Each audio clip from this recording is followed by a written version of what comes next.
Taigi sveiki visi ir šiandien filmuojame 4-ąjį Corsa Talk laidos epizodą ir šį epizodą remia Kauno technologijos universitetas. Ir šiandien ir vėl esu svečiuose Prienuose, kur pakalbinsiu Domantą. Labas, Domantai. Labas, Otilija. Prieš kiek mažiau nei metus vykusiame Corsa Talk epizode sakei, kad jūsų tikslas buvo patekti į finalo ketvirtą, tačiau dėja jūsų komandai to padaryti nepavyko.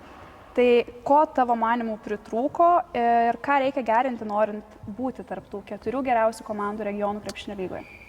Praeitais metais turbūt pritrūko šiek tiek sėkmės. Turėjom gerą seriją su Plungės Olimpu dėl patekimo į Final Four, bet nepasisekė.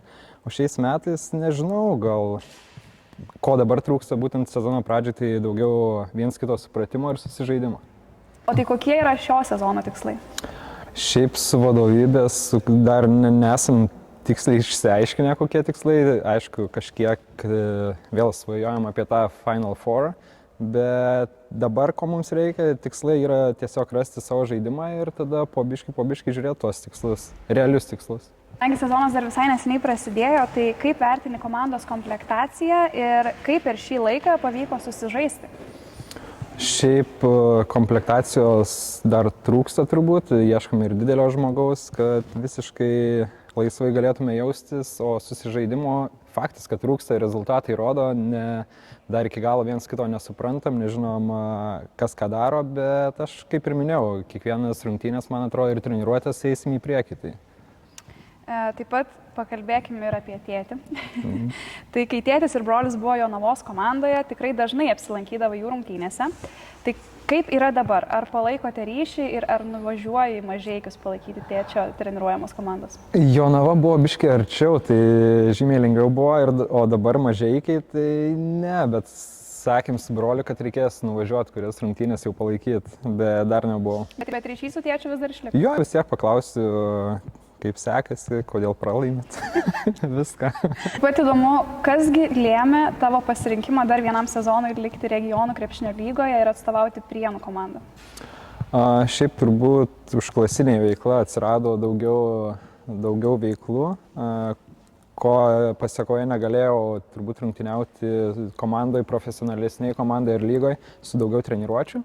Tai Prienai buvo optimaliausias variantas, plus aišku gimtasis miestas ir panašiai. Tai turbūt tas ir lėmė, kad likau Prienuose. O tai kokie buvo dar papildomi pasiūlymai iš kitų? Geri buvo pasiūlymai. Ir Italija buvo, ir Lietuvoje dar buvo opcijų. Ir taip pat klausimas apie fanus. Tai kaip vertini Prienų fanus ir ar jie pasikeitė po praeito sezono, ar vis dėlto išliko tokie?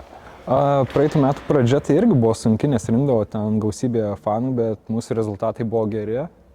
Gerai šioks toks marketingas gal sudirbo, tai aišku, visada žmonėms patinka, kai būna pergalės. Tai ateina žmonės, vaikai, pasikviečia kitus draugus, tai jo buvo labai smagu, o šiais metais pradėjom nuo šiek tiek mažiau, bet aš manau, kad tam įtakos turi rezultatai, todėl gerinant žaidimą, atėjus geriem rezultatam, aš manau, vėl rinksi žmonių. O dabar pereikim prie fanų klausimų, kuriuos galėjote užduoti regionų krepšinio lygos Instagrame. Tai kaip vertini Geležinio Vilko Mindaugo Lukauskio prisijungimą dar vienam sezonui? Šiaip žiauriai nustebau. Ta prasme, iš Birštono labai geras ėjimas. Vis tiek ateis vaikai žiūrėti į Lukauskį, žmonių rinksis daugiau. Ir šiaip ta patirtis persiduos visiems žaidėjams. Tai aš manau, čia superinis ėjimas ir super. Birštono vadovai padarė gerą darbą. Domantas klausė, kuri komanda iš regionų krepšinio lygos A diviziono šį sezoną stebina labiausiai? Šiaip gerąją prasme, nežinau, ar čia stebina, bet Kėdainiai, jų komplektacija buvo žiauriai gera, tai čia turbūt nelabai stebina, bet super, ką jie daro. Blogąją prasme turbūt Druskininkai stebina, aš galvojau, atrodys biškai geriau. O kas dar? Šiaip turnyrinės lentelė. Kuršėnai realiai, mūsų atidaužė, buvo lyderiai, tai ir Kuršėnai stebina. Taip pat Domantas klausė, kur išvykoje maloniausia žaisti? Praeitais metais buvo faina žaisti Plungės Olimpe, nes labai daug žiūrovų susirinkdavo, atmosfera gera, visi rėkdavo, buino, tai man labai patiko. O šiais metais, aš nežinau, tik Žalgiryje nelabai žaidėm, bet Raseiniuose sunku žaisti ir kartu smagu. Šiaip smagiausia, kur daug žiūrovų susirinkti. Taip pat klausimas, kada prisijungsi prie Plungės Olimpo komandos? Prie fanų?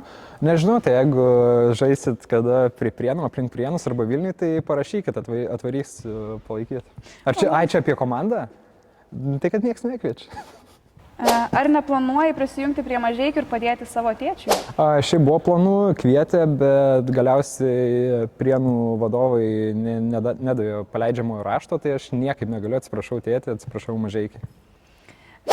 Kaip manai, ar tavo tėtis visgi baigs trenerio karjerą savo gimtajame mieste Prienuose ar kažkur kitur? Nežinau, bet šiaip būtų bairis, būtų įdomu ir norėčiau, kad į Prienus dar vis tiek gal kažkiek Prienai pakiltų, gal profesionaliau kažkas, nes Prienam reikia krepšinio, reikia komandos, nesakau, kad ten grįžti į LKL, bet nacionaliniai krepšinio lygoje komanda turėtų būti faina. Taip pat labai daug klausimų yra apie tavo brolį, tai ar žinai, kokie jo planai? Šiaip didžiausi planai tai yra mėgautis gyvenimu, pabandyti visas veiklas už krepšinio, o čia mane filmuoja. Pabandyti kitas veiklas, tai aš sakau, jisai dabar mėgaujasi gyvenimu, šeima, tai jisai to norėjo, nes tikrai labai pavargo nuo krepšinio. Šiaip yra irgi opcijų pasijungti į LKL komandas, į užsienį išvažiuoti, bet dabar jisai taip nusprendė ir tai bus. Taigi ačiū tau, Domantai, už pokalbį. Ačiū, Telija. O mes susitiksime jau visai greitai kitame Courtside Talk laidos epizode.